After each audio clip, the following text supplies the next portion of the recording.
2018 unveiling of the US strategy. The more interesting thing is what's not in that document. And democracy doesn't show up once in that speech. And so I think you're absolutely right. I think civil society particularly feel it, that there isn't the kind of leadership that they once had from the United States, or leadership is probably the wrong word, support and encouragement. It does happen embassy by embassy, but it's not coordinated. That you don't seem to see a strong push from Washington. I mean, take a look at how few statements are made about democratic milestones on the continent from the White House. There wasn't anything to note Che Guevara's win in Malawi. And when civil society gets pushed around in Tanzania or in Zambia or in Zimbabwe, the embassies say stuff, but they don't have that backbone that you really do need from Washington. And it is, I think, one of the biggest tragedies is that the continent is in the middle of a great unsettling in terms of its democratic forces, as we're seeing 32 transitions of power since 2015, some for good, some for bad, and the U.S. is nowhere in the last couple of years. Aubrey, what do you think? Is this something that there are the green shoots of? Can you see the emergence of greater political engagement?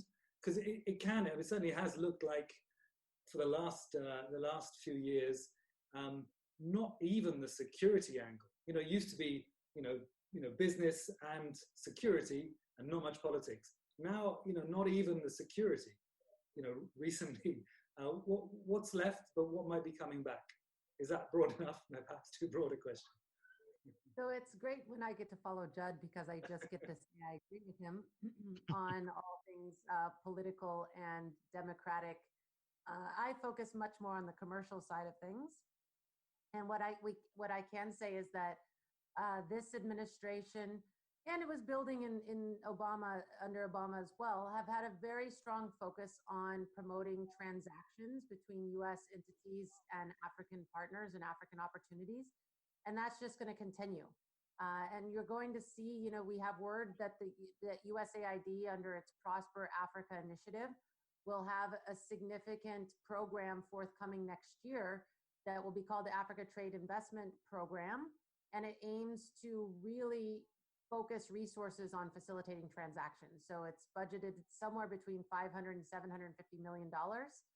And it will be the largest US example of supporting transactions for American companies. And obviously that comes from a result of seeing Africa policy in this overarching framework of US-China policy, and seeing a need to support American entities in their commercial endeavors. And that has resulted in the return of Exim Bank to operational capacity, and the creation of the DFC, which is Development Finance Corporation, which replaced OPIC.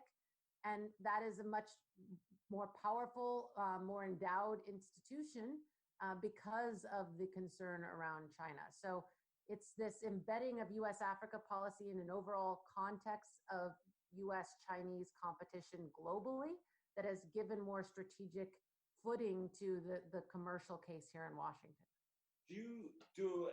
Maybe you, Aubrey, but also the others as well, see that the economic effects of the pandemic are going to be factored into the strategy? And everyone is talking about skepticism about globalization, localization, looking for many more local nodes of production, redefining trade relationships and all that. Do you see signs of that happening already on the continent?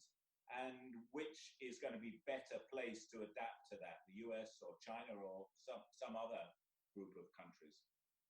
I'll answer that through two lenses. First, on what's being thought about here in Washington. I don't think it has yet really been factored in yet, because the US is still in the throes of fighting the coronavirus here. And as you probably followed, we are having significant uptick in cases. Yeah. And because of that, I don't think there's been too much thought going into how to reshape our thinking around a commercial activity in African markets. Though there has been an announcement that Trump made an executive order ordering the DFC, the Development Finance Corporation, to invest for the first time domestically. And so I just heard about it yesterday. I just heard about it yesterday and today. And so getting more information on how that will work. But, you know, so there is this kind of need that's emergent immediately here. But what's happening, I think, in the African countries that are dealing with COVID is that because travel has been so restricted, they've had to search a lot for solutions locally. And it's actually been a boon to a lot of the innovators, the entrepreneurs, the startup community. For example, the health tech guys, there were a lot of companies doing telehealth solutions and telemedicine solutions in African markets, you know, quietly building. And all of a sudden, you know, governments needed those solutions. And it puts legs behind the mantra we've been saying for 20 years, which is African solutions for African problems. And now that's really true because, you know, white people aren't able to fly in and help as they did even with Ebola, and that dependency on the aid community is just lessened because a lot of those NGOs left. They evacuated during the first phases of COVID. And so governments have had to be entrepreneurial in finding and discovering the talent and the capacity that was already on the ground and finding ways to interact. And I'm seeing a lot of that in Lagos, where Lagos State has come to a lot of the startup community looking for capacity locally, where Ghana, their track and trace app has been sourced locally. The Kenyans also have something called Safe Hands Kenya, which is a major initiative with the startup community like Twiga, like Cocoa Networks, coming together on distribution of masks and soap and hand sanitizer. And so you see a lot of innovative solutions that are happening in market. And that is a solution also to the problem of generating growth post-COVID, because a lot of these governments haven't been able to do you know, injections of capital like a stimulus because they don't have the budgets to do it. But one of the ways they can get economic growth to come back is to source services, products, innovation locally. And that's happening in the near term with the entrepreneurial ecosystem. Just even to add, I mean, the much maligned manufacturing sector, you know, it's very small, but we are seeing, you know, whether it's masks or ventilators or transforming distilleries to do sanitizers, we're seeing, you know, a little bit here and there. I guess philosophically, the question for the U.S. is the approach to Africa that a rising, you know, tide lifts all boats, and that so regardless of whether the trade is with Vietnam or Europe or with us, that it makes Africa a more attractive investment climate because, you know, wealth is being spread and so you have more consumption? Or to get back to an earlier point, does it only matter if we're doing the trade with African countries? Well, one other piece of that puzzle, which I think you were getting at when you were asking about how if the strategy has changed, is I do hope we think about African countries and the role they'll play in some strategic supply chains. If there is an effort in the United States to reshore supply chains, say, for example, lithium batteries, which we know is very key for renewable energy, but also for self-driving cars, for example. If we wanted to reshore that supply chain, then we would need partnerships with African governments, because right now what happens is, you know, like graphite goes into it, lithium goes into it, but China is the refiner and the processor of those materials. So African countries are the raw producers, which has been one of the terrible forms of you know, trade that's existed for hundreds of years, where raw materials are coming out, they're processed elsewhere, and then eventually shipped to the United States or to European markets. So the question is, if we're going to reshore away from China, can there be value-added partnerships between the United States or US companies and African companies adding value to lithium, graphite, and some of the other resources that are in the region?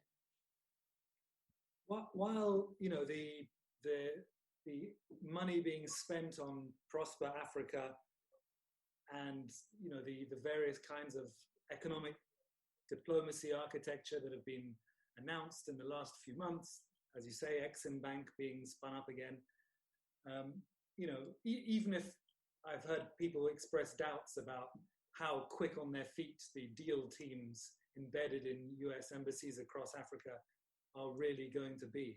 There clearly has been some attention paid to the economic diplomacy side of things.